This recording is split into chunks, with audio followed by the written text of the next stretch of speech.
నిజంగా చాలా బాధేస్తుంది, ఏడుపు వస్తుంది. This is the beauty of democracy. నిజంగా చాలా బాధేస్తుంది, ఏడుపు వస్తుంది.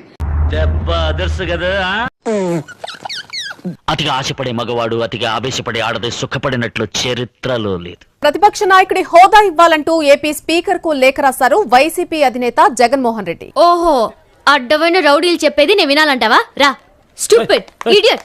విపక్షంలో ఎవరికి ఎక్కువ సీట్లుంటే వారికి ప్రతిపక్ష హోదా ఇవ్వాలని చట్టంలో నిర్వహించారని లేఖలో తెలిపారు. ఎన్ని సీట్లు పోటీ చేశారా మీరు? 175కు 175 పోటీ చేస్తే ఎన్ని సీట్లు గెలిచింది మీరు? పట్టుమని 10 గెలవాలి.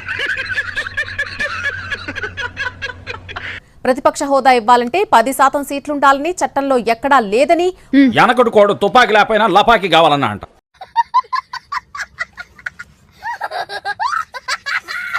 పార్లమెంట్ లో కానీ ఉమ్మడి ఆంధ్రప్రదేశ్ లో కానీ ఈ నిబంధన పాటించలేదని లేఖలో గుర్తు చేశారు. 50 సీట్లు పోటీ చేసి 10 సీట్లు గెలిచి చూడాల్సిన అవసరం ఉంది. అధికార కూటమి స్పీకర్ ఇప్పటికే తన పట్ల శత్రుత్వాన్ని ప్రదర్శిస్తున్నారని, ఏందయ్యా మీరు, మిమ్మల్ని మీరేదో చాలా గొప్పగా ఊహించుకుంటున్నారు, అసెంబ్లీలో గొంతు విప్పే పరిస్థితులు ఎక్కడా కనిపించలేదని అన్నారు. మీకు ఆ లెవెల్ లేదు, అంత సీన్ లేదు. ఇలాంటి పరిస్థితుల్లో ప్రతిపక్ష హోదాతోనే ప్రజా సమస్యలపై బలంగా వినిపించే అవకాశం ఉంటుందని,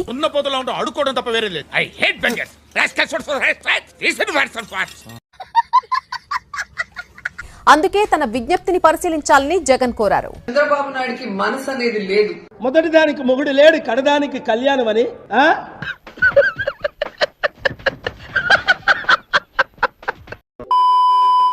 పవన్ కళ్యాణ్ తను యాక్ట్ చేసిన బ్రో సినిమానే 4 ఆటలు ఆడించుకోలేకపోయాడు. వచ్చింద్రా ఈవిడికి మాత్రం వేదాలు సైతాన్ వల్లిస్తది. అమిత్ షాతో చెప్పి జగన్ ఒక ఆట ఆడిస్తానన్నాడు. ప్రధానమంత్రి గారితో అడిగి మేము పెట్టిస్తాం అంటే జగన్ ని ఆడించాలన్నా ఓడించాలన్నా దేశాన్ని గడగడలాడించిన సోనియా గాంధీ వల్లే అవలేదు. ఇది అసలు ఇష్యూనే కాదు.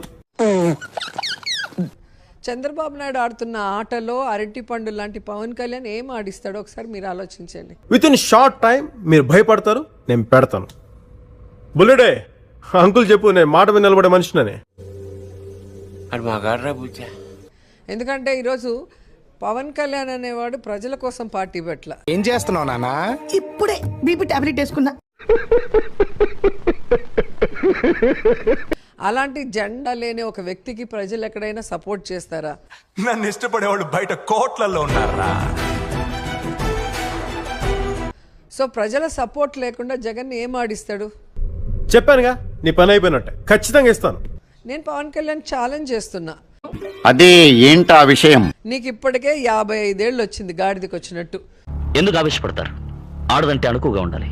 నీకు ఇంకా 45 ఏళ్ల టైం ఇస్తున్నా, అంటే జీవితకాలం ఇస్తున్నా. జగన్ సార్ చిటికెన వేలు మీద ఉన్న వెంట్రుకను కూడా నువ్వు పీకలేవని నేను చెప్తున్నా.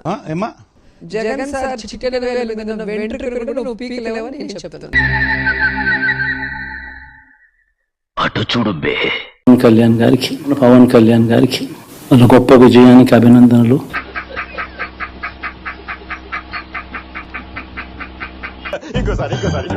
జగన్ సార్ చిటికెన వేలు మీద ఉన్న వెంట్రుకను కూడా నువ్వు పీకలేవని నేను చెప్తున్నా. పవన్ కళ్యాణ్ గారికి వాళ్ళ గొప్ప విజయానికి అభినందనలు.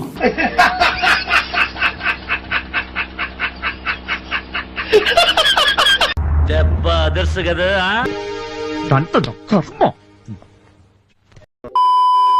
మీకు 23 సీట్లే వచ్చాయి, ఓ 4 లాగేస్తే పెద్ద ప్లానింగే. మీకు ప్రతిపక్ష హోదా అనేది అసలు ఉండదు. ఏమిరా బాలరాజు, ఏమిరా ఉపయోగం దేశానికి నీ వల్ల అని సభలోనే అన్నాడు.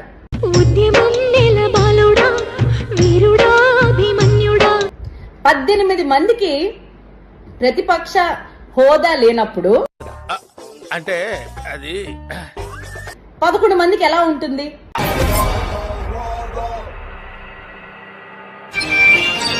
అయిందా? బాగైందా? ప్రతిదానికి ఓవర్ ఎక్స్ప్రెషన్. ఇప్పుడు అండి 18 మందికి ప్రతిపక్ష హోదా లేనప్పుడు 11 మందికి ఎలా ఉంటుంది? తల ఎక్కడ పెట్టుకోవాలని అర్థమవుతుందా రాజేంద్ర? నీకు తల ఎక్కడ పెట్టుకోవాలని అర్థమవుతుందా? ఆ మాత్రం కామన్ సెన్స్ లేదా? 50 సీట్లు పోటీ చేసి 10 సీట్లు గెలిచి సిగ్గుపడాల్సిన అవసరం ఉంది. నువ్వు ఇప్పుడు ప్రధాన ప్రతిపక్షుడు కాదు. ఇవన్నీ మామూలే కంట్రోల్ అలవాటు చేసుకోరా.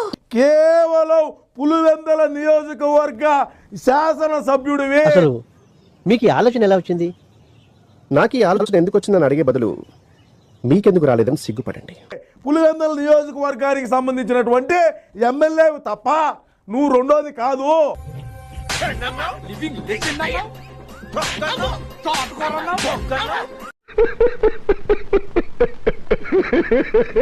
మనం తండ్రి పదవిని అడ్డం పెట్టుకోవాలి, లక్షల కోట్లు లూటీ చేశాం, అదంతా కథ వేరైతే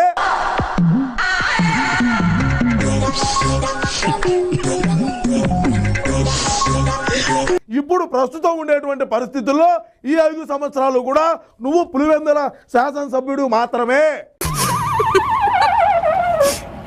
డోంట్ లాఫ్ డియర్ ప్లీజ్. నేను ప్రధాన ప్రతిపక్ష నాయకుడిని, నేనే ఇదిగిని బొక్కగినంటే ఏం ఉండదాడా. ఇంకొకసారి వ్యాపారం గాని వ్యవహారం గాని అన్నావో పొట్టిన నువ్వు అయ్యన్న పాత్రుడికి భయపడినావనే నువ్వు ఈ పొద్దు లవ్ లెటర్ రాసావని మాకైతే తెలుసా ఉండదు. నువ్వు అయ్యన్న పాత్రుడికి భయపడినావనే నువ్వు ఈ పొద్దు లవ్ లెటర్ రాసావని మాకైతే తెలుసా ఉండదు. ఎంత ఘోరం జరిగిపోయిందిరా. నిజంగా చాలా బాధేస్తుంది, ఏడుపు వస్తుంది. కానీ చంద్రబాబు నాయుడికి మనసు అనేది లేదు. వెనకటి కోడు తుపాకి లేకపోయినా లపాకి కావాలన్నా అంట. ఎంతటి రాజకీయాన్ని నీచంగా అయినా చేయగలడు, ఎంత కుటిలంగా అయినా చేయగలడు అని అందరూ నీలా ఉండరు. తనకి పిల్లనిచ్చిన మామని వెన్నుపోటు పొడిచినప్పుడే మనకు అర్థమైంది. పిచ్చి పట్టిందా?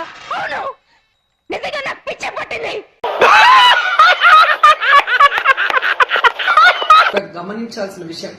ఈ రోజు చంద్రబాబు నాయుడిని సూటిగా అడుగుతున్నాను. అరే షూటింగ్ ఆపండి రా, షూటింగ్ ఆపేసి అందరు ఇక్కడ రండి, కథ చెప్తాడు రవి. పెన్షన్లు తీసుకునే వయసు, నీ వయసున్న అవ్వ తాతల్ని ఇలా ఇబ్బంది పెట్టడం కేవలం అధికార దాహంతో. ఎక్కడ కనిపించలేదు. సరే